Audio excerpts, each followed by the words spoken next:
Imaginez un monde où les barrières linguistiques n'existent pas, où une langue construite unit l'humanité. Ce rêve est devenu réalité grâce à Ludwig Zamenhof, le créateur de l'espéranto.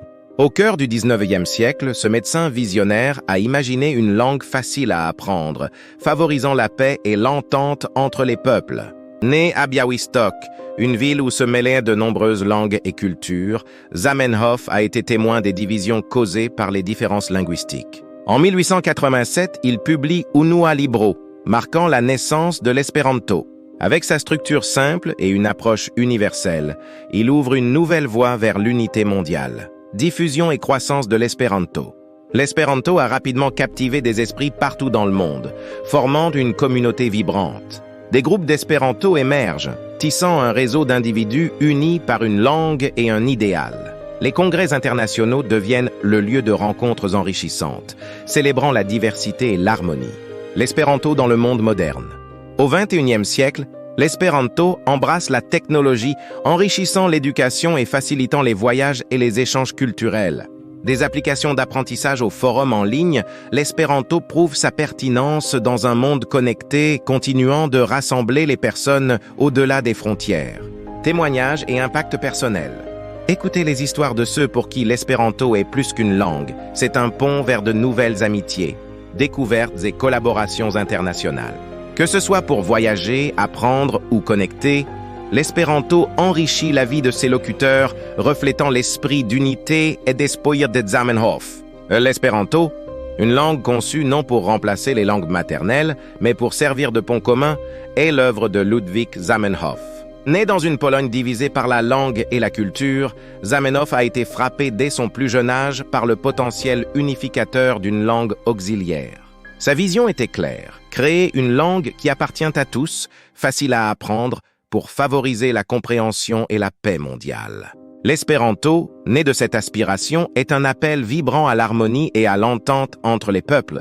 Suivez avec l'image du livre Unua Libro, le premier manuel d'espéranto publié par Zamenhof, et des extraits de son contenu. L'espéranto a vu le jour dans une atmosphère de divisions linguistiques et culturelles. Unua Libro, publié en 1887, a introduit l'espéranto au monde, proposant une langue construite avec une grammaire régulière et un vocabulaire dérivé des langues européennes. Ce livre était la première pierre d'un mouvement global, offrant une solution concrète aux problèmes de communication et d'entente internationale. La communauté de l'espéranto s'est rapidement étendue au-delà des frontières, devenant une famille mondiale de personnes partageant les mêmes idées. Les congrès d'espéranto, initiés peu après la publication de Unua Libro, sont devenus des événements annuels incontournables, réunissant des espérantistes de tous horizons pour célébrer la langue et sa culture.